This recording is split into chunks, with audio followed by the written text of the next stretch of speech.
আমরা প্রত্যেকটা মানুষ টাকা পয়সার জন্য ছুটি, টাকা পয়সার জন্য যুদ্ধ করি, টাকা পয়সার জন্য ভাই ভাই বিরোধ হয়ে মারপিট করি, এমনকি খুনও করে ফেলি। কিন্তু দেখেন, এদের তো প্রত্যেকের অনেক অনেক টাকা আছে, তাই না? টাকা পয়সা থেকে তারা মৃত্যু ঠেকাইতে পারছে? পারে না।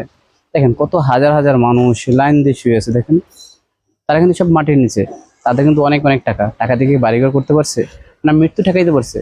না তাদের পাপের কোনো শাস্তি কমাইতে পারছে? পারে না। টাকা পয়সা জীবনে সব না। একটা জিনিস মাথায় রাখবেন, মানুষের পাশে দাঁড়াবেন, ভালো কিছু করবেন।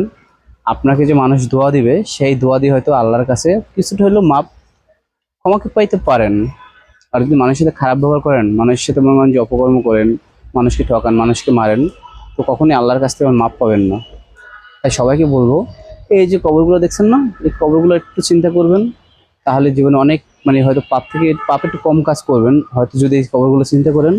আর সবাইকে বলবো একটু কবরস্থান ঘুরবেন, মাঝে মাঝে কবরস্থান ঘুরতে যাবেন, দেখবেন নিজের কাছে ভালো লাগবে। অন্তত অপকর্ম থেকে একটু দূরে থাকা মন মানসিকতা জাগবে। সবাই ভালো থাকবেন।